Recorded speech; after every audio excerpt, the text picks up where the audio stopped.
Bom, senhores conselheiros e conselheiras, senhor procurador, senhor advogado e senhora secretária, verificado o quórum regimental nos termos do artigo 52 do Regulamento Interno do Contencioso Administrativo Tributário, declara aberta a 66ª sessão virtual de julgamento do ano de 2021. Esclareço que esta sessão se rege pela portaria CONAT 140/2021 e 145/2017. Indago aos senhores conselheiros se leram a ata da 65ª sessão do dia 18 de outubro de 2021, se está aprovada. Aprovada, presidente. Aprovada. Aprovado. Presidente. Aprovada. Consta que foi lida e aprovada. Ana Paula, tem resoluções para ser aprovada? Boa tarde a todos. Senhor presidente, temos um despacho para a perícia que foi encaminhado pelo conselheiro Robério, referente ao processo de número 4066-2018, o auto de infração 2018-08990, da recorrente mercantil Caio Limitada. Somente esse, presidente. Bom, senhores, foi proposta alguma mudança nesse despacho? Nenhuma sugestão. Esse despacho é aquele comum, doutor Robério? Houve a sugestão. Como o assunto foi debatido, teve sugestão da conselheira Dalcília, da Ivete. Aquelas que já constam as coisas, tudo bem. Então, está homologada o despacho. Depois você passa para assinar, doutor Roberto, que eu já encaminho hoje mesmo, viu? Para a perícia. Vamos para o nosso processo de hoje. O primeiro processo é o processo de número 10893/2018, auto-infração 2017-23529. Tem como recorrente Nossa Refrigerante S.A., recorrido cela de julgamento. Esse auto foi julgado procedente pela primeira instância, a assessoria se manifesta pela parcial procedência. Com a palavra, conselheiro relator, doutor Michel. Obrigado, senhor presidente. Saudações a todas e a todos os conselheiros, ao doutor Rafael, nosso novo procurador, doutora Ana Paula, nossa secretária, doutor Alexandre Albuquerque, seja muito bem-vindo. Senhor presidente, o processo que inicia a nossa pauta, ele versa sobre deixar de escriturar no livro fiscal próprio, em versão eletrônica, documentos fiscais relativos a operações de entrada de mercadorias em 2012. A autoridade fiscal atuante entende que foi violado o artigo 276G, inciso 1 do regulamento do ICMS, e sugere a penalidade do 123.3G da lei do ICMS. Instrui o presente processo com termo de início, com termo de conclusão, com ciência em 10 de janeiro de 2018, em CD com arquivo relacionando todas as notas fiscais, inclusive com as chaves que não teriam sido registradas no livro de entrada. Tempestivamente, a autuada apresentou defesa, alegando extinção do processo pelo decurso do prazo decadencial, conforme o artigo 173.1 do CTN, a correta escrituração de algumas notas fiscais, que em outros casos a mercadoria não ingressou no estabelecimento, multa confiscatória sugerida no auto de infração e que, em dúvida, deve ser tido pró-contribuinte. Pede que seja julgado improcedente o feito fiscal, reduzido ou afastada a multa aplicada e realizada a perícia técnica. Acosta DANFs de notas fiscais eletrônicas que teriam sido escrituradas na sua FD e CD com as FDs de 2012 e 2013. Entretanto, o julgamento singular foi pela procedência do feito fiscal. Em suas razões, argue que não há decadência em razão do auto de infração ter sido lavrado em 26 de dezembro de 2017. Inconformado com a decisão singular, recorrente interpôs recurso ordinário, alegando, de novo, extinção pelo decurso do prazo decadencial do artigo 173.1, porque a ciência só ocorreu no dia 10 de janeiro de 2018. Entende que houve a correta escrituração de diversas notas fiscais. Ele elenca, exemplificadamente, diversas dessas notas, as folhas 137 até 145, e coleciona algumas DANFs, as folhas 171 e 193, e requer perícia para que seja verificado se realmente essas notas fiscais foram escrituradas. Também alega que não tem a obrigação de registrar nota fiscal relativa à mercadoria que não ingressou no estabelecimento. E acosta alguns exemplos, as folhas 147 e 148, de notas fiscais que não foram registradas por esse motivo. Também pede perícia para verificar tal alegação. A necessidade de observar a norma vigente no tempo da ocorrência do fato gerador, diz que a penalidade para ausência de registro de documentos eletrônicos só foi instituída a partir da Lei 16.258 de 2017 e que também deveria ter sido aplicada a penalidade do 123.8L. Alega também multa confiscatória. Pede que seja declarado nulo o feito fiscal, ou julgado improcedente, ou afastada a multa aplicada por falta de previsão legal, ou aplicada a penalidade do 123.8L, da lei do ICMS, ou aplicada a penalidade em valor fixo, ou convertido feito em perícia fiscal.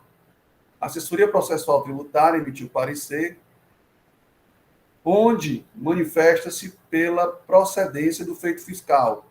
Quanto à decadência, ela informa, assim como no julgamento singular, que como o auto de infração foi lavrado ainda em 2017, não há que se falar em decadência. Esse é o relato, senhor presidente.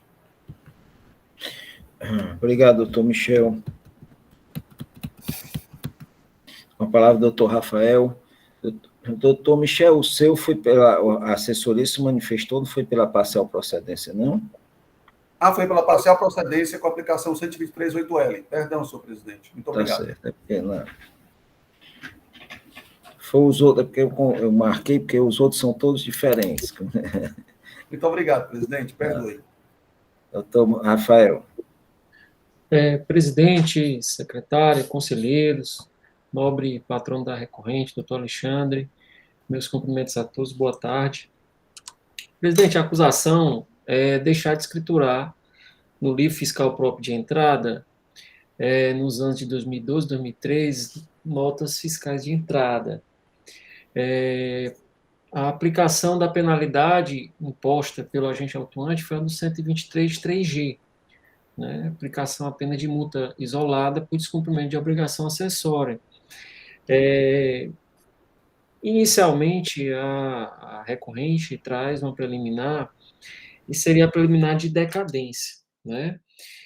De fato, presidente, com relação a esse ponto, eu entendo que merece prosperar a tese de defesa, porque mesmo contabilizando-se o prazo do artigo 173, inciso 1 do CTN, que é o prazo que eu entendo adequado, porque se trata de multa isolada, e o STJ já sedimentou o entendimento de que para penalidades, para aplicação de penalidades, não havendo que homologar, submete-se à disciplina do artigo 173, inciso 1 do CTN, a decadência, eu entendo que ela, de fato, se consumou em 1º de janeiro de 2018, e o auto de infração, ele teve a sua ciência somente em 10 de janeiro de 2018, ou seja, após esse prazo. Então, em relação ao exercício de 2012, eu entendo que foi, de fato, atingido pela decadência, mesmo se contando o prazo pela disciplina do artigo 173, inciso 1.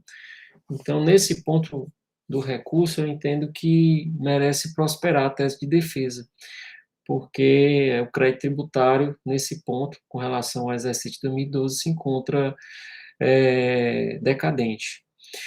O outro ponto que é trazido pela defesa seria o caráter confiscatório da multa, que também, em relação a esse ponto, opino no sentido de que seja afastado, com base em súmula já desse contencioso, entendendo que não é matéria, que se trata de matéria afeta a competência privativa do Poder Judiciário e o controle de constitucionalidade de normas, razão pela qual eu encaminho pelo afastamento.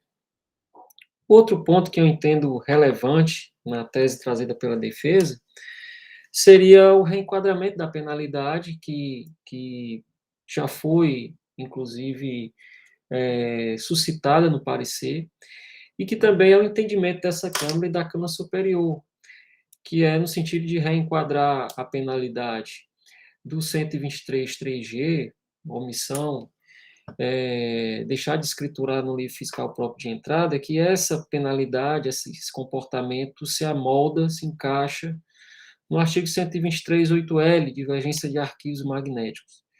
Divergência, omissão, no caso, porque deixou de escriturar. Então,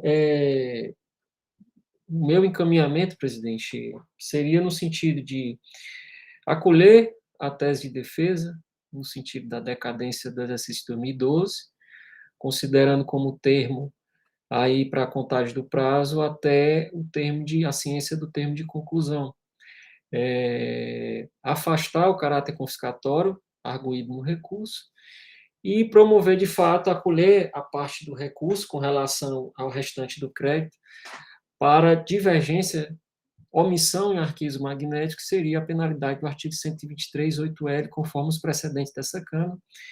E seria esse o encaminhamento. Com relação a alguns pontos que foram suscitados pela defesa, eu vou aguardar os debates, porque, de fato, não tem como ainda identificar, porque, muito embora a empresa suscite que algumas operações estavam, de fato, escrituradas, eu não tenho ainda a dimensão, né, considerando que já passou pelo filtro tanto do julgador singular como do parecerista, identificando que essas notas não estavam escrituradas, né? Então, vou aguardar melhor os debates para identificar se, de fato, essas operações, esses documentos estavam, de fato, escriturados no momento em que iniciou a ação fiscal. Então, por hora, eu vou encaminhar apenas pela procedência, provimento do recurso com relação a esses dois pontos: decadência do exercício de 2012 e reenquadramento com relação ao restante do crédito tributário.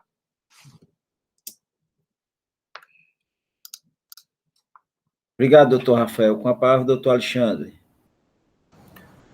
Bom dia a todos, bom dia, senhor presidente, bom dia, demais conselheiros, bom dia, doutor Rafael, procurador do Estado. Eu vou ser assim, mais sucinto ainda.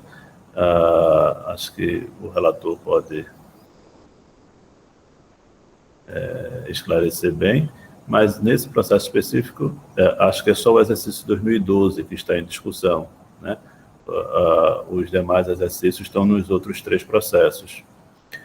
Então, a gente teria a decadência afastando integralmente essa autuação. Sempre que eu estou já com a concordância da Procuradoria, insistindo nessa discussão, vamos discutir os outros pontos nos demais processos que têm exercícios não decaídos.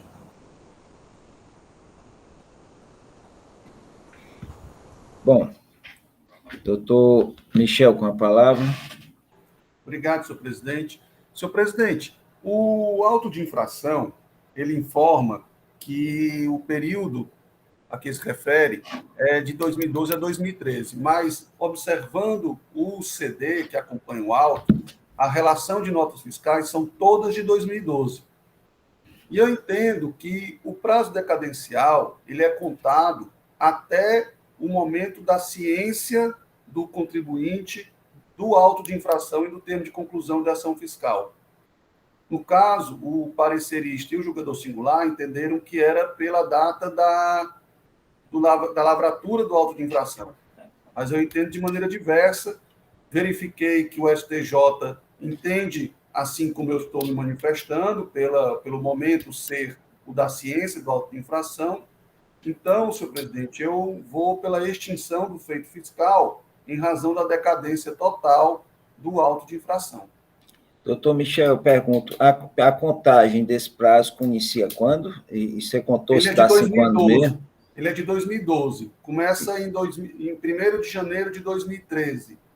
Aí termina aí nós temos 31 de dezembro de 2013, 31 de dezembro de 2014, 15, 16, 17. Então, em 31 de dezembro de 2017, era o último dia para ser dada a ciência, ainda dentro do prazo decadencial. A lavratura do auto foi dia 26 de dezembro, mas a ciência foi só no dia 10 de janeiro de 2018. Então, 10 dias depois de esgotado o prazo decadencial. Ok. Alguém quer debater sobre o assunto?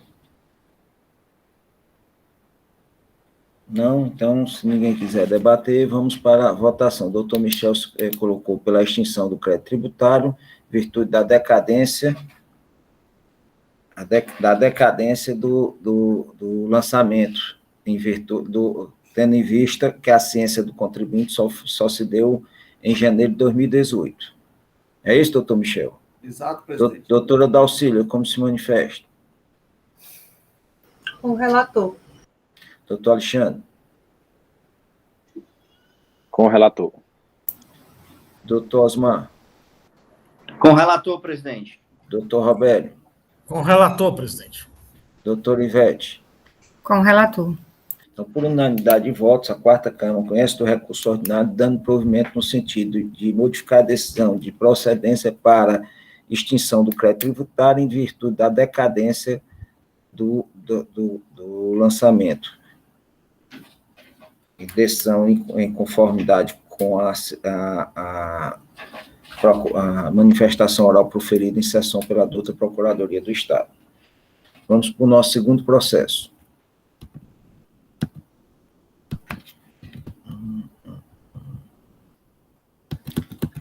Um minuto, por favor.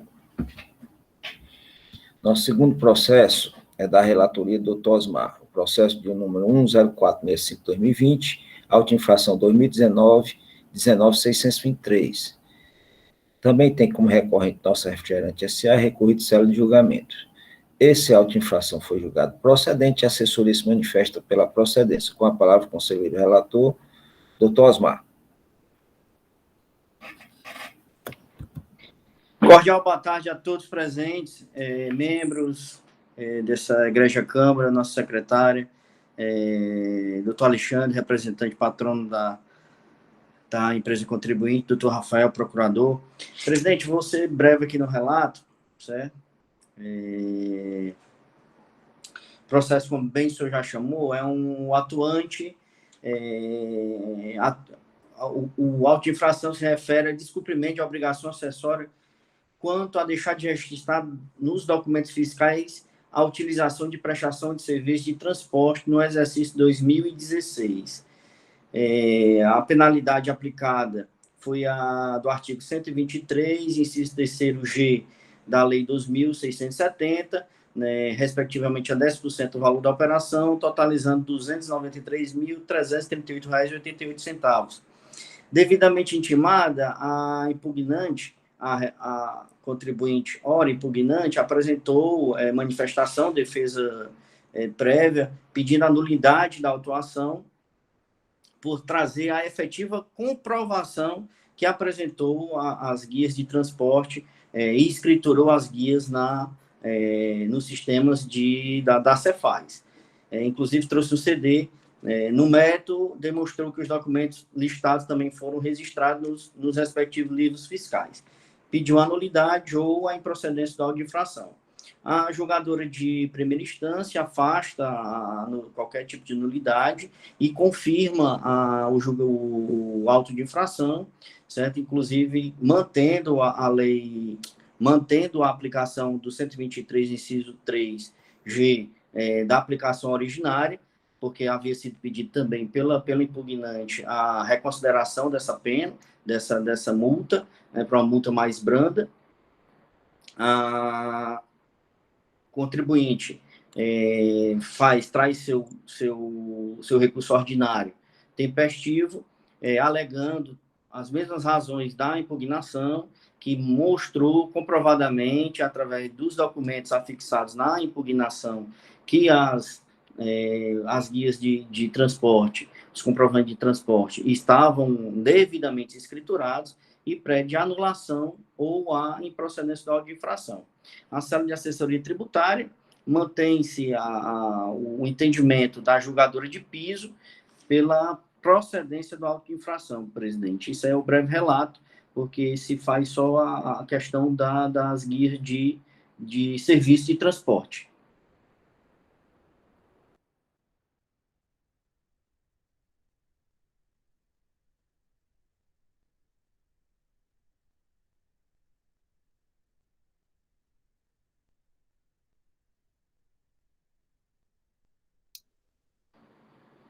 Presidente. Eu acho que o presidente caiu. Congelou aí a... Deu uma travada no... É. Esperar 2 minutinhos, doutor Rafael, por gentileza, senão eu lhe concedo a palavra. Não. Dá até para fazer um papel de parede, viu? Né? Pronto, entrou. Pode continuar, pessoal. Presidente, eu vou transformar você em meme aqui. Eu não vou dizer quem foi, não, viu? Depois você Como olha é? na gravação. Eu digo, rapaz, cadê isso aqui? Eu digo, meu Deus. Vamos lá. Doutor Osmar. Foi um breve relato, realmente, eu já tinha, quando Vossa Excelência perdeu aí a conexão, certo? Já tinha acabado aqui a exposição. Bem breve, é um exercício só, 2016, realmente é a obrigação acessória, faço na não escrituração das guias, do serviço, né, das prestações de serviço tomadas quanto a transporte. Ixi, congelou de novo. Ele tá com um problema sério lá. Acho que era melhor ele não mostrar o vídeo, né? E agora é sorrindo, viu, doutor Rafael? Ele só congela de um modo bom, né? A gente, quando congela... Ele tá ficando bom. Parece papel de parede mesmo. É.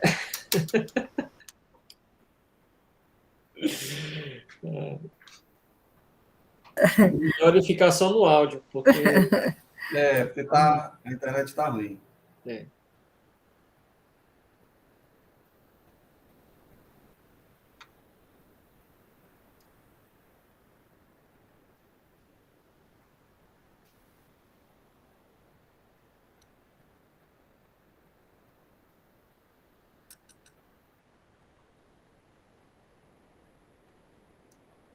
Doutor Rafael, o senhor quer iniciar a sua manifestação?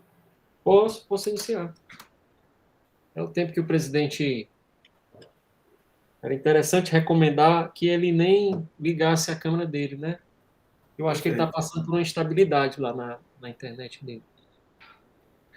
Mas eu renovo aqui os cumprimentos a todos e o relato da infração é justamente deixar de escriturar conhecimentos de transporte no exercício de 2016 no livro fiscal próprio de registro das entradas, né? A autuada deixou de escriturar os conhecimentos de transporte e por isso lhe foi aplicada a penalidade do artigo 123, 3G. Postula a nulidade do auto de infração, postula o caráter confiscatório, o reconhecimento do caráter confiscatório da multa aplicada. Ela pede no recurso também a improcedência, porque sustenta que as notas fiscais estão, de fato, devidamente escrituradas, e ao final, postula, em pedido alternativo, o reenquadramento da penalidade para omissão em arquivos magnéticos, que seria o reenquadramento. O primeiro ponto seria a multa de caráter confiscatório, que eu já afasto com base em súmula desse conselho, opino pelo afastamento. A nulidade, eu não entendo como reconhecer a nulidade, tendo em vista que preenchidos todos os requisitos de observância do devido processo legal, e eu não enxergo nenhum prejuízo, a infração, o relato da infração e o auto de infração está claro, preciso, então não vejo nenhuma ofensa às garantias do direito de defesa do recorrente.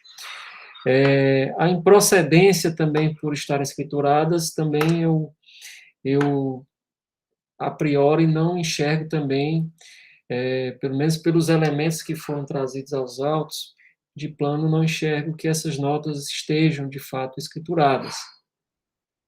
Mas com relação ao pedido de reenquadramento, eu vou me manifestar no sentido de acolher o pedido formulado no recurso, por entender que já, com base nos precedentes, não só dessa Câmara, mas da Câmara Superior, que se inclinam no sentido de promover o reenquadramento da penalidade para esse comportamento de deixar de escriturar, documentos fiscais de entrada para o artigo 123.8L. Então, seria no sentido de opinar, vou opinar no sentido de dar provimento parcial ao recurso, no sentido do reenquadramento da penalidade. Obrigado, doutor Rafael. Fala, doutor Alexandre. Boa tarde novamente a todos. Eu vou novamente tentar ser breve. A discussão nesta autuação diz respeito à acusação de não escrituração de conhecimentos de transporte. O ponto mais relevante do debate nesse processo me parece ser o fato da unidade autuada ser um depósito fechado. O depósito fechado não compra nem vende. O depósito fechado também não toma serviços de transporte. O serviço de transporte, ele é tomado pela unidade depositante. A unidade principal adquire mercadorias e manda que elas sejam entregues no depósito fechado. Todo o problema é causado porque a transportadora, como vai entregar no endereço do depósito fechado, põe o depósito fechado como destinatário. Mas o tomador do serviço é a unidade depositante. E aí isso talvez tenha gerado, inclusive, a falta de percepção pelo auditor autuante de que a escrituração ela não seria observada na unidade do depósito fechado, mas na unidade principal, na unidade depositante. Então, não caberia, e aí acho que esse é o ponto principal da discussão, não caberia a autuação no estabelecimento de depósito fechado, porque todos esses documentos deveriam ser escriturados exclusivamente num depositante. A gente poderia até aqui discutir sobre a necessidade do depósito ter uma escrituração à semelhança do que ocorre com a nota relativa à mercadoria, né? A operação de circulação. Mas até pelo fato da legislação ser tão direta, expressa, inclusive, no sentido de que a nota que acompanha a mercadoria, ela é escriturada no depósito fechado e não o conhecimento. Isso aí tem algum sentido de ser, porque a mercadoria, em alguma medida, ela poderíamos até dizer que ocorreria a semelhança de uma operação por conta e ordem de terceiros, né? A vende para B, que vende para C, e A entrega direto em C. Então, você tem uma circulação ficta, né, da mercadoria do fornecedor originário para o adquirente originário, depois do adquirente originário para o destinatário final, no caso, o depósito fechado. Mas quando a gente trata de prestação de serviço, o serviço não tem essa intermediação ficta, né? O serviço é prestado sempre ao tomador final. E o tomador final, neste caso, é o proprietário da mercadoria. Aquele que, tendo adquirido a mercadoria por compra ou por transferência, tem a sua propriedade, ainda que tenha remetido aquele bem para guarda e proteção no depósito fechado. Então, neste caso específico, eu acho que o grande diferencial da discussão que a gente tem é este. E por isso que a gente fala da escrituração dos documentos fiscais. Porque eu estou falando da escrituração dos documentos fiscais no estabelecimento principal. Isso, inclusive, tem alguma repercussão no que a gente trata também da nulidade. Porque, no nosso entender, caberia ao autuante cruzar as informações não com o CEF do depósito, o SPED do depósito fechado, mas com o SPED do depositante. Então, é isso, eu só queria destacar esse ponto que é bem diferente desse processo específico e que dá a ele uma situação de fato diversa dos demais. Eu agradeço a oportunidade. Muito obrigado, doutor Alexandre. Com a palavra, doutor Osmar.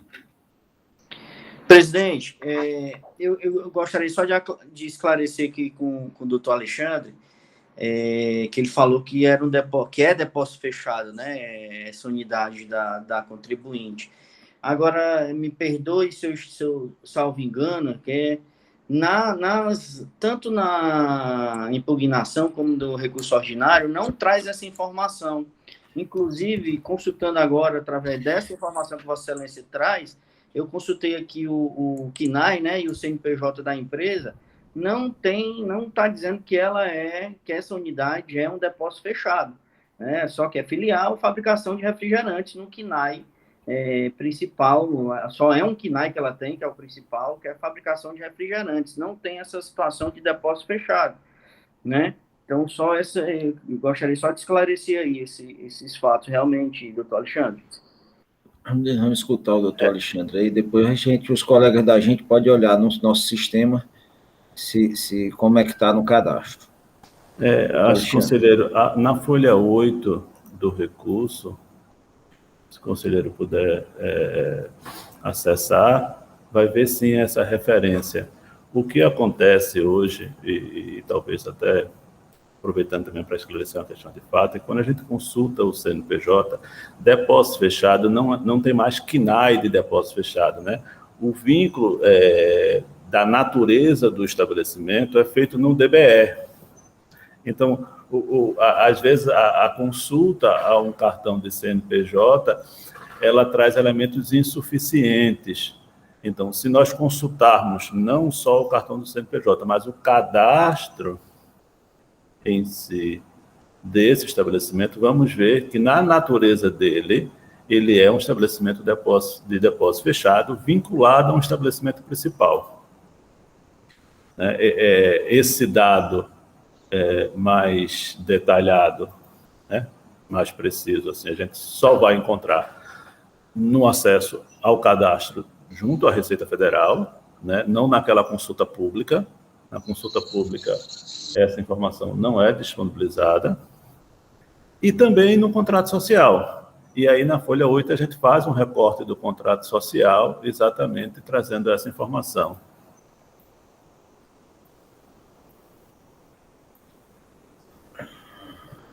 Realmente está esclarecido aqui, doutor. Tem realmente no recurso ordinário, e aí eu peço realmente as escusas, certo?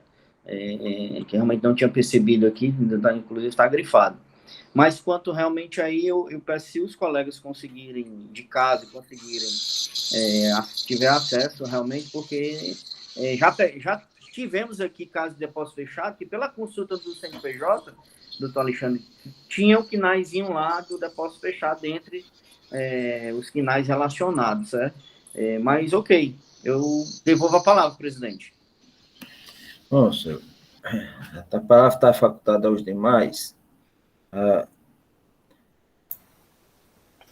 Só esclarecer um ponto, doutor Osmar, que o seu processo é o único que é da mesma fiscalização que o meu, né? E os outros, embora seja do mesmo estabelecimento, são de fiscalizações diferentes.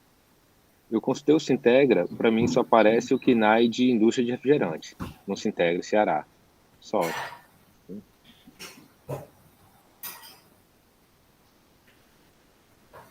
Doutor Alexandre, vamos deixar só eles verificarem essa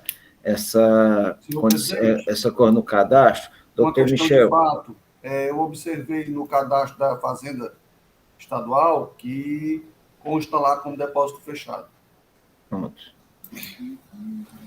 Okay. Só para acrescentar que realmente é como o advogado está dizendo, a CNAE é uma só, é a mesma do estabelecimento matriz. Ele não tem uma CNAE específica de depósito fechado, e aí é identificado no cadastro. Você está com o cadastro aberto, né, conselheiro Michel? Acho que é como natureza jurídica, né, que coloca, aí no campo específico. Coloca como unidade auxiliar. Pronto. Aí você identifica dessa forma. Mas a atividade é a mesma, não tem diferença. Antigamente, existia realmente uma atividade de depósito específica. Isso mudou faz um bom tempo. Bom, senhor. A minha opinião é só em relação a isso, certo? Mas Certo. não interfere. Assim, o que eu entendo é que a obrigação é do estabelecimento, né? Só para completar, já que eu falei, é do estabelecimento, né? A gente observa a regra da autonomia do estabelecimento e que ele, enquanto inscrito no cadastro de contribuintes, ele se obriga a cumprir com as obrigações que tem impostas na legislação, de escriturar e tudo. É bem verdade que é meio estranho, né, um depósito fechado contratar serviço, né, diretamente. Mas, se foi dessa forma que o documento foi emitido, né, destinado ao depósito fechado, caberia a ele escriturar esse documento, a meu ver, né? Assim, eu acho que não dispensa a obrigação acessória. É isso aí. Conselheira, a alegação da contribuinte é que não registrou no depósito fechado, mas registrou na unidade principal, né? E aí traz esses CDs com essas listagens que, assim, ao longo do processo, isso não foi apurado, né? Não foi verificado, realmente, até no CD, nas provas que ele acosta, porque a julgadora de piso, ela se atém realmente ao que o autuante trouxe, que realmente é correto, não tem escrituração no depósito fechado, vou dizer dessa forma, já que é depósito fechado, certo? E não tinha escrituração. E a célula também da CEAPRO é nesse mesmo sentido. Não se analisa esses documentos que podem ser, que tenham sido informados realmente lá na unidade principal, né? Essa inclusive, é uma dúvida que eu tenho aqui dessa análise. Senhores, a alegação da empresa é simples. Ela diz que o tomador de serviço é a indústria e que o tomador de serviço contrata uma transportadora para levar esse conhecimento de transporte. Eles têm direito ao crédito, porque o tomador de serviço coloca isso no crédito, lança lá na contabilidade deles. É isso que a empresa traz. E ela diz que, ora, o destinatário aqui, tá certo? É um depósito fechado, não paga, só faz receber a mercadoria. E não seria escriturado lá. Se os colegas entenderem que a empresa deveria ter escriturado somente no tomador de serviço, tá certo? A autuação não tem sentido. Se os colegas entenderem que deveria ser, sim, escriturado no depósito fechado também, tá certo? Aí não tem. São duas opções. Essa é a querela que tem. Quem era para ter escriturado era só o tomador de serviço ou eram os dois? Isso é que eu queria escutar. Doutor Alexandre. Presidente, obrigado, você me deu uma luz agora. Ou seja, nós estamos falando aqui de frete CIF, frete FOB, né? Então, eu acho que o que o doutor Alexandre colocou foi o depósito fechado, ele só recebe frete FOB. Daí porque ele não escritura essas entradas, não foi ele que contratou. Ele não tem vínculo com essa relação de frete. Quem contratou foi o estabelecimento remetente. É frete CIF aí, é frete CIF, é o contrário, porque já vem no incluído da Não, desculpa, o frete, você está correto, eu quis dizer isso mesmo. A indústria contratou o frete e o frete levou ao depósito. E a autuação foi, esse CTE contratado pelo remetente deveria ser escriturado no destinatário. A questão é essa, entende? Uma vez que não foi ele que contratou, foi o remetente. Pronto, a discussão é essa. Mas, presidente, se ele, com essa contratação, teria o direito aos créditos, teria que realmente analisar se se era para ser ou se ele usou esses créditos, né, foi escriturado também na origem, se a gente entender que era para ter sido na indústria, né, na unidade principal. Por isso que eu ainda acento aqui o entendimento de se apurar esses CDs aí que estão nos autos. Esse crédito é do contratante. Nós não estamos, nós estamos falando de escrituração, senhores. Se for colocado a minha pergunta é o seguinte: a autuação é no depósito fechado. Interessa saber se está escriturado no outro? Se vocês acham que é para ter sido escriturado no outro, é improcedência ou nulo, tá certo? Se vocês acham que não é, que era para ter sido escriturado no depósito fechado, é procedência. Essa é a característica desse auto-infração. Porque a perícia vai fazer o quê numa empresa que não está sendo acusada de não escriturar? Verificar se aqueles documentos estão lá? Isso me resolve? Eu vou passar para a doutora. A gente teria que verificar, né, senhor presidente, se as operações são CIF ou são FOB. Tem que ver nos documentos fiscais, né? Aí é uma outra, tá certo? Aí é uma outra visão, né, Michel? É só em relação... Travou de novo.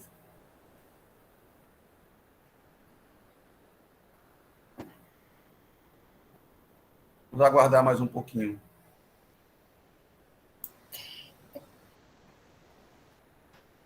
Doutor Rafael, o senhor levantou a mão há poucos instantes, gostaria de se manifestar? Sim, conselheiro Michel, porque, de fato, esse dado do cadastro da recorrente, ele foi esclarecido agora, na questão de fato, eu não me manifestei sobre isso. Entendo que é relevante, ele é muito parecido com a sistemática, né, aquela sistemática de uma empresa que tem um CD de distribuição, né, das suas operações, né? Ela tem um showroom e manda tudo para o CD para que de lá as mercadorias efetivamente saiam, né? Não é propriamente o que acontece aqui no caso dos autos, mas é uma sistemática em que a empresa possui um depósito fechado para armazenar suas mercadorias e, de fato, a tese trazida pelo recorrente, no sentido de que essas operações deveriam ter sido escrituradas pelo tomador, ela traz uma certa peculiaridade ao lançamento, né? E ao meu sentir, eu acredito que começa a ganhar fôlego a tese da nulidade, porque a partir do momento que a fiscalização não aprecia a natureza do depósito fechado, né, da sistemática econômica do próprio autuado, incorre em erro na metodologia do levantamento, né, a partir do momento que não considera essas nuances, né? Então, ao meu sentir, eu vou encaminhar no sentido da nulidade, considerando que se trata de depósito fechado e que o tomador, de fato, seria o depositante. Obrigado, doutor Rafael. Doutor Alexandre, quer se posicionar sobre isso aí? Não, acho que a questão é essa mesmo, de quem deve escriturar. Ok, obrigado. Doutora Dalcília. Eu acho que aqui não existem só dois caminhos, a gente tem que ter os documentos de prova. Eu vi aqui, o relator também disse, um CD anexado pela empresa. Eu não estou vendo aqui nos autos, a gente recebeu o CD do fiscal, né, que tem a relação por chave, tá até tentando ver se eu conseguia abrir um dos conhecimentos por chave de acesso da planilha do fiscal, enquanto os debates, ainda não consegui. Mas eu acho que para qualquer análise de mérito, precisamos saber o que é exatamente que a empresa trouxe de provas. Se o que ela trouxe de prova que está escriturado a questão do conhecimento de transporte aí, eu ainda estou em dúvida porque a empresa, o fiscal, ele fiscalizou o depósito, ou se ele fiscalizou o principal.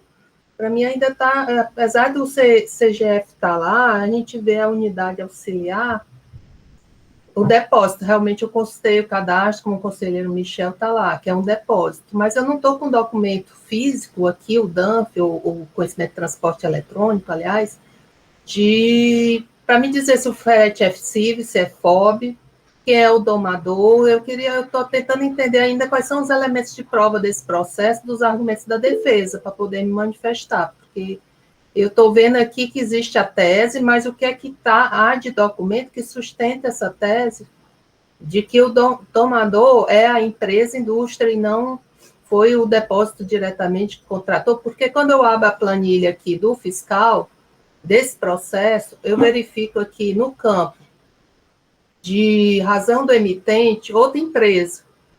Quem emitiu esse conhecimento de transporte foi a empresa Kairos Logística MR. A maioria deles essa empresa.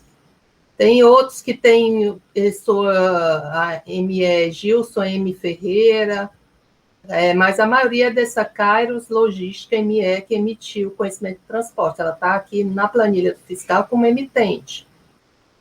Então, ela que é a tomadora ou ela é a prestadora de serviço, e aí o domador vai estar no conhecimento, mas eu preciso ver o conhecimento. E aí eu indago ao conselheiro relator se existe nos autos algum conhecimento anexado, o que é que exatamente a defesa trouxe, além dos CDs, de documento, prova dos fatos que ela alega. Doutor Alexandre pediu, tem dois Alexandre, o Alexandre Linhares, que está pedindo, doutor Alexandre Albuquerque. Doutor Alexandre Albuquerque, se for questão de fato, pode falar. Se for alguma coisa que é perguntado sobre o CD. Foi a pergunta que a conselheira disse, o que é que a gente juntou. A gente juntou a FD da unidade principal, mostrando que esses conhecimentos estavam registrados na unidade principal. A unidade depositante, né? Que eu chamo. Ok. Principal. Doutor Alexandre Linhares. Senhor presidente, só para a gente colocar, como diz ali o programa, os pingos nos i, né? O prestador de serviço, a transportadora, vai escriturar como saída. E quem escritura como entrada é o tomador. Pronto, é isso a situação, simples. Agora, se o estabelecimento autuante não é o tomador, ele não tem que provar nada, o auto é improcedente. Então fica a questão para a gente resolver. Olhando o ICTS, quem está como tomador do serviço é o estabelecimento autuado? Se não for, eu entendo que não cabe ao contribuinte provar nada, porque quem tem que provar aí é a fiscalização, de dizer, olha, você contratou o frete e você não escriturou, está aqui, eu constatei isso aqui pelo laboratório de informática. Eu não posso inverter esse ônus da prova o contribuinte, aí já seria uma situação absurda. Bom, pessoal, a doutora Ivete, nos parece, geralmente a indústria e um depósito fechado, me parece razoável se admitir que quem toma serviço é a indústria, não um depósito fechado. Me parece. Mas vou escutar a doutora Ivete. Doutora Ivete. Eu fazer como disse. Para mim, eu estou vendo a questão de forma mais simples, certo? Assim, a questão de ser ou não o tomador e o direito ao crédito, eu acho que não deve ser misturado na análise dessa autuação. Nós estamos analisando um descumprimento de uma obrigação acessória, que eu parto da presunção que o fiscal cruzou os dados da nota eletrônica emitida, né? Onde o destinatário era o depósito fechado, essa empresa que foi autuada. Então, tudo bem que pode ter havido um engano na emissão desse documento. Vamos dizer que houve um engano porque depósito fechado não contrata serviço. Mas eu dizer, vamos dizer que dissesse, não era para ser o depósito fechado, ele deveria ter pego esses documentos e ter escriturado na empresa, na matriz ou numa filial. Se ele provar isso, se desfaz o descumprimento da obrigação acessória desse contribuinte, dessa autuada, eu estou focada simplesmente na obrigação acessória com base no documento emitido. E aí eu não estou fazendo essa outra análise, assim, de que é meio incompatível a operação. Então, em razão disso, por ser uma obrigação acessória e um estabelecimento inscrito na condição de, mesmo que depósito, ele tem que mandar a sua escrituração normalmente para a fazenda. Ele tem que declarar todo esse movimento de entrada e saída, inclusive os serviços, né, que está destinado a ele. Então, assim, eu já acho que nesse caso aqui não tem como descaracterizar. Hoje está meio misturado as ideias aqui, né, cada um numa linha de pensamento, mas eu estou sendo muito literal na autuação, assim, descumpriu a obrigação acessória de escriturar. A não ser que a parte tivesse trazido um dado que a nota não foi destinada a essa empresa autuada. Mas não, houve um equívoco, cruzaram informações erradas, mas se houve erro na emissão do documento, não somos nós que vamos corrigir e dizer que não cabe ao contribuinte aqui escriturar, cabe ao outro. Eu estou focado só nisso, de uma forma bem simples.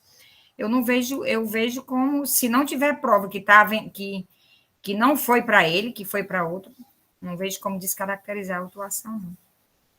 Obrigado, doutora Ivete. Senhor presidente. Doutora Dalcílio. Depois, doutor Osmar. Trazendo aqui a questão de fato, eu consegui abrir o conhecimento de transporte, como eu disse, me chamou a atenção que o relatório do fiscal tivesse como emitente outra empresa que não era nem a indústria principal, nem era o depósito. Então, eu abri aqui pela chave de acesso e realmente quem está como tomador do serviço é a autuada no CNPJ dela. A emitente aqui do conhecimento de transporte que eu abri na consulta pública até, não sei se quiserem que eu compartilhe aqui a imagem, é um conhecimento de transporte emitido pela empresa Kairos Logística ME. O domador, ele aparece na consulta pública os 10 últimos números e confere com o CNPJ da empresa autuada e a inscrição estadual, os 4 últimos também, e o início da razão social, 9. Então, eu creio que os elementos de prova eu compartilho da ideia que a conselheira Ivete mencionou, que aqui a infração é a falta de escrituração. A tese da defesa, para afastar, é de que essa escrituração foi feita por uma terceira empresa, que seria a tomadora. Mas esse conhecimento de transporte que o fiscal autuou, pode até existirem outros lá que estão no CD, mas aqui pela planilha do fiscal, do que foi objeto da acusação, quando eu pego, eu vejo que o tomador está a empresa, com o CNPJ da empresa que foi autuada, que estamos analisando. Então, realmente, para mim, eu não tenho dúvidas mais, porque a minha dúvida em decidir, eu gosto de decidir com base em provas. Tanto a prova que o fiscal junta, como a prova quando a defesa contesta. Aqui, se ainda houver dúvida para os demais conselheiros, eu sugiro talvez uma diligência para verificar se essas operações do CD correspondem às notas fiscais que foram autuadas, porque o conhecimento de transporte aqui é um documento fiscal. E como a conselheira Ivete disse, lembrou, eu não conheço uma norma que exclua a obrigatoriedade de escrituração, a não ser que não tivesse ligação o documento fiscal com a empresa, mas o que eu estou percebendo aqui é que existe, a ligação existe como tomador. Aqui, se é o tomador de fato, de direito, aí não cabe a gente, o fato é que o conhecimento de transporte foi emitido para ela. Aí, eu gostaria de deixar, assim, essa sugestão, caso ainda haja dúvida, porque, no meu caso aqui, eu não tenho dúvida de que o fiscal já fez essa filtragem e já deixou No CNPJ, até porque toda a relação do Excel que ele cita aqui, quem é emitente é uma terceira empresa, só a dúvida era quem era o tomador, e o tomador, se eu abrir outro aqui, uma probabilidade bem grande, posso até abrir durante as discussões outro documento, que seja ainda, todos eles, o nome da CNPJ, senão o fiscal não teria autuado essa empresa com esse CNPJ, teria autuado da matriz, da fábrica. Então, tudo bem, a doutora Dalcília. Doutor Osmar.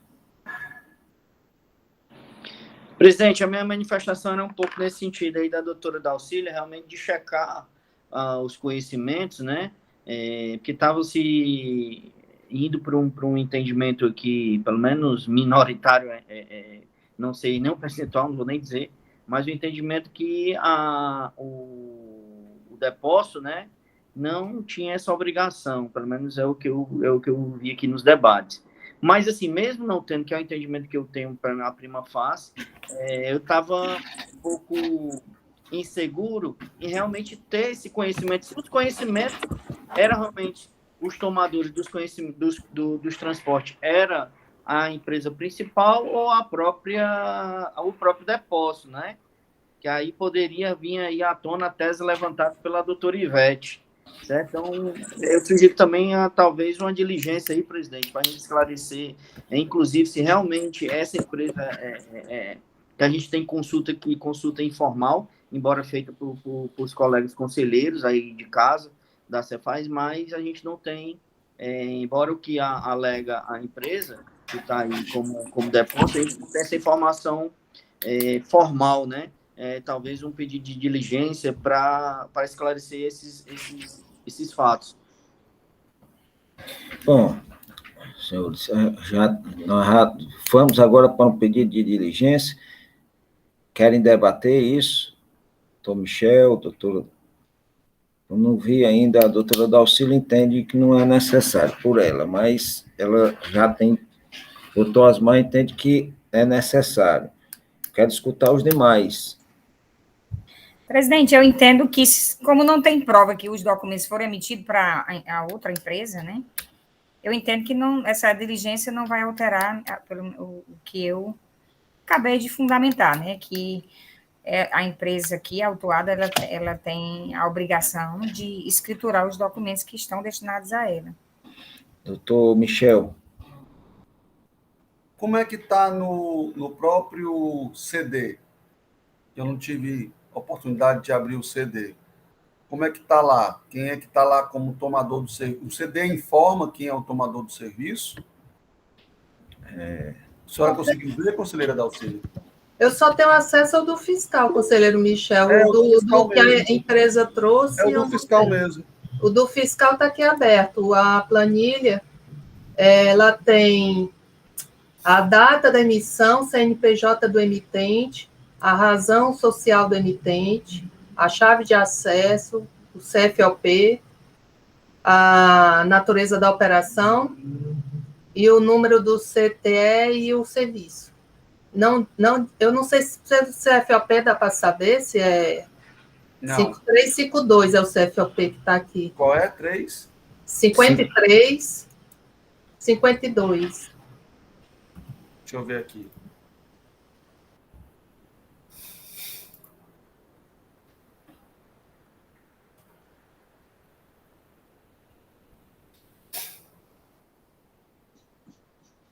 Só um esclarecimento. A planilha não traz, né, os dados do tomador, mas traz a chave de acesso. Aí eu estou consultando aqui o site do CTE, jogando a chave de acesso. Dos três CTEs que eu joguei aqui, todos têm como tomador o estabelecimento autuado. Isso, foi o que eu constatei, conselheiro. Então, assim, a não ser que o advogado ele tenha uma indicação de algum indício que existe outras notas que não deveriam estar ali lançadas, a gente chega à conclusão que ele era o tomador e, portanto, deveria ter escriturado como entrada, né? Ok. Doutor Alexandre Albuquerque, você quer trazer alguma coisa de fato? Quero. Só esclarecer um ponto. Quando a gente trata de prestação de serviço, principalmente prestação de serviço de transporte, é preciso a gente entender que há mais de um agente envolvido, né? Não é como uma mercadoria que tem remetente e destinatário, né? Vendedor e comprador. Você tem o prestador de serviço, você tem o estabelecimento destinatário e você tem o estabelecimento remetente da mercadoria. O que acontece é que quando você vai entregar esta mercadoria num estabelecimento terceiro, que não é o estabelecimento real comprador, né, daquele bem, você vai entregar no depósito fechado, você precisa informar os dados desse estabelecimento onde a mercadoria será entregue. O caminhoneiro não vai com o endereço de entrega fora do documento. O caminhoneiro vai se guiar pelo documento. Mas também o conhecimento de transporte, se nós examinarmos o conhecimento completo, vamos ver a amarração do conhecimento de transporte com a operação da mercadoria que está sendo transportada. O serviço de transporte, ele não é tomado de forma independente. O serviço de transporte está vinculado a uma mercadoria. E assim, eu sinto muita dificuldade com todas as vezes e respeitarei sempre a decisão dos conselheiros, mas de imaginar que eu pudesse tomar um serviço de transporte de algo que não fosse meu, né? Que eu não tivesse na relação de compra e venda, né? A informação dos dados do destinatário vão ter que constar do conhecimento, porque a mercadoria será entregue naquele endereço. E um outro aspecto importante é que, apesar de tratarmos com a autonomia dos estabelecimentos e da legislação ter isso muito claro, né, que os estabelecimentos são autônomos, eu não posso entender que existem dois bolsos, né?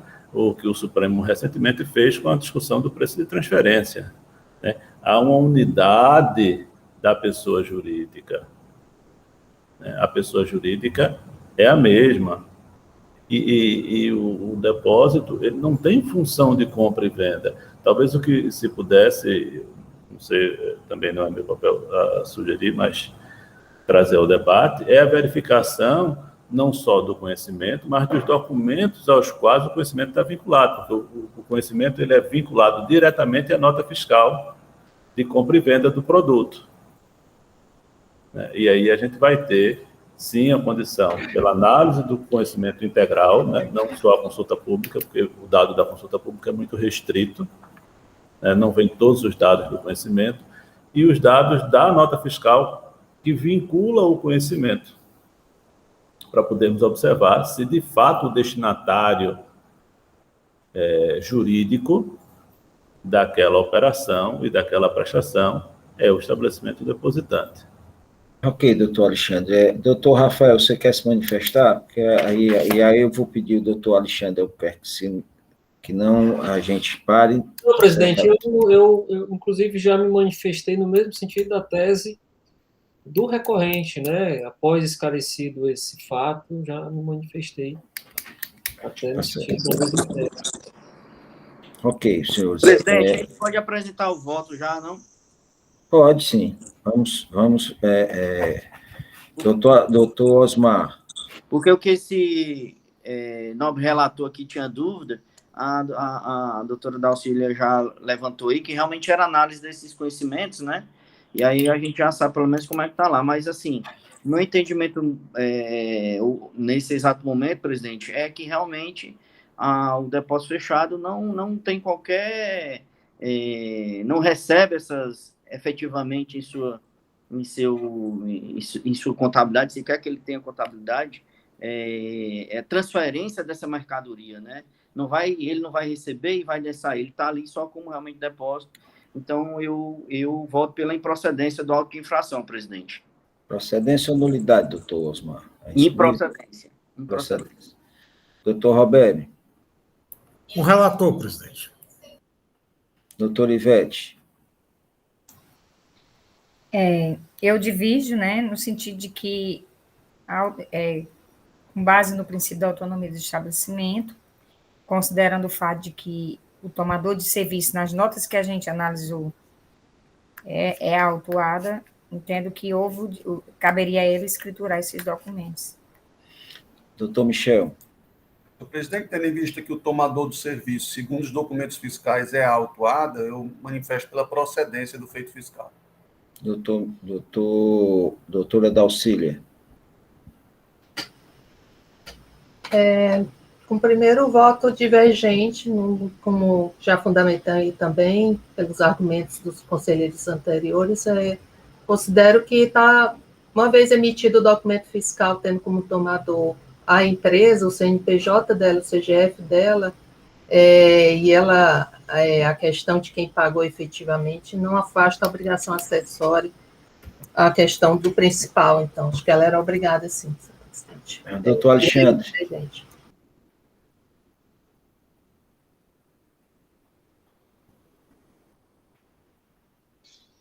Presidente, eu acompanho a primeira divergência porque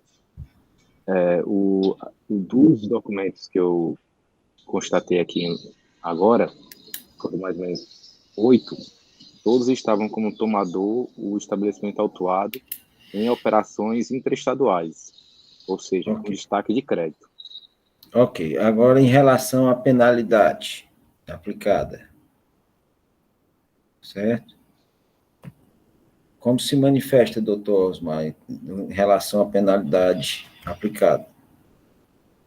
Aqui foi por maioria de votos, tá certo? Não acatou esse argumento da defesa, tá certo? De que os conhecimentos de transporte eram para ter sido escriturados na matriz, na indústria. Deveria ter sido, tá certo? Escriturado no remetente. A penalidade aplicada no auto foi a 3G, foi, presidente? 3G. Eu vou fazer aqui, às vezes, nosso estimado conselheiro, ex-conselheiro, doutor Fred Albuquerque, diz: como é que eu vou aplicar uma penalidade em algo que eu entendo que não é procedente? Sim, mas, tá não, certo. Você okay, foi procedente, tá certo. Mas eu voto pelo reenquadramento. Não. Desculpe, Osmar, você não colocou isso. Você já votou pela improcedência. Eu quero perguntar aos conselheiros, porque isso não foi debatido, tá certo? O reenquadramento. Quando for votar, tá certo? Então, eu gostaria, os que votaram pela improcedência, tá certo? Tudo bem. Os que Como votaram, eu fui o primeiro voto divergente, né, presidente? eu queria escutar a doutora Ivete para ver o acompanhamento, porque isso aqui foi nos encaminhamentos, tá certo? Nós estávamos discutindo uma coisa, de repente fomos votar sem verificar o que a empresa traz também.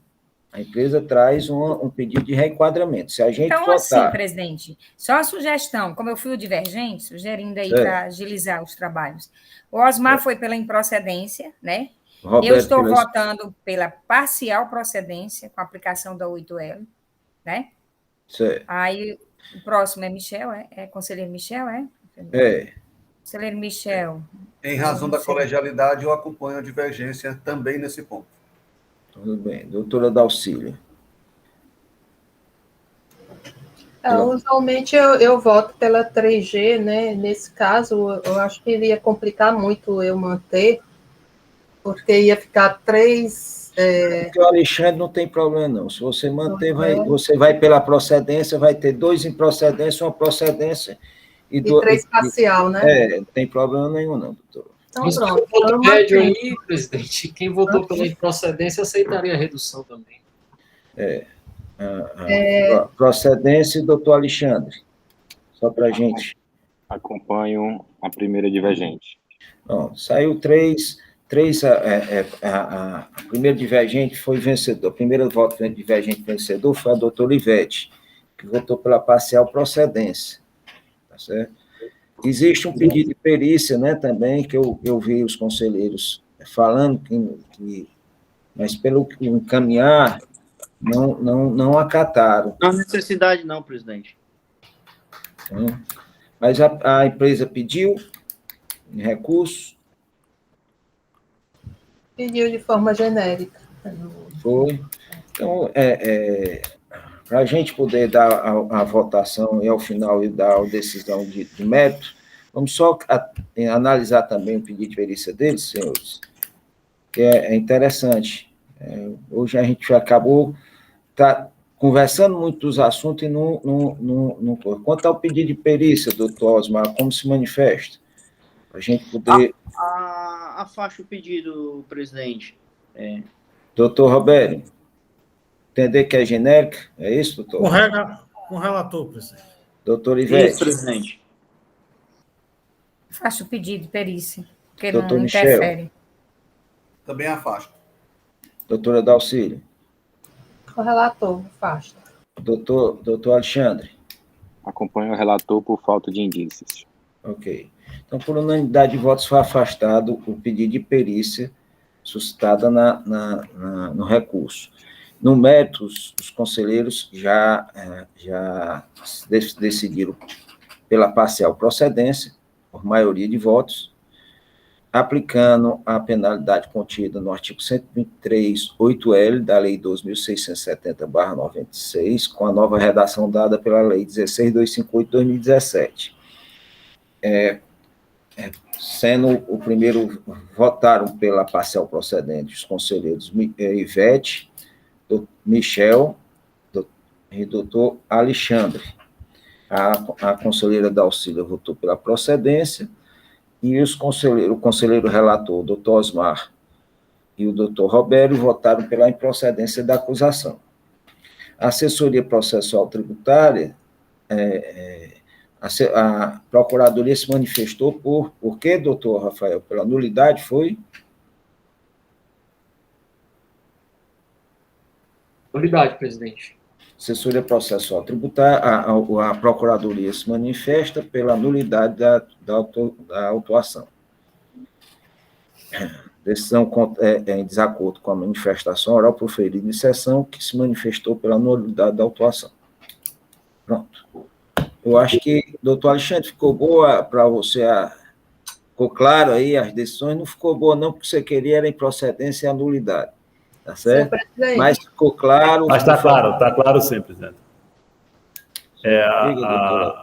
A 8L, que é de 2% limitado a 1.000 unidades de referência. Meu fiz. Aí ficou como primeiro, a doutora Ivete vai ficar como responsável pela resolução. Doutora Dalcília, diga. Só com uma questão de ordem, que é para constar ao parecer, ele foi pela procedência e a PGE em sessão pela nulidade, só para registrar na ata. O mais, eu sempre coloco que é parecer, eu coloco, não tem problema a gente colocar, mas que o parecer geralmente anterior foi parcial procedente, né? Aí esse não, foi pela procedência. Só estou mencionando por isso. Ok. Corta aí, Paulinho. O parecer se manifestou pela procedência, mas a Procuradoria em sessão se manifesta pela nulidade da autuação. Pronto.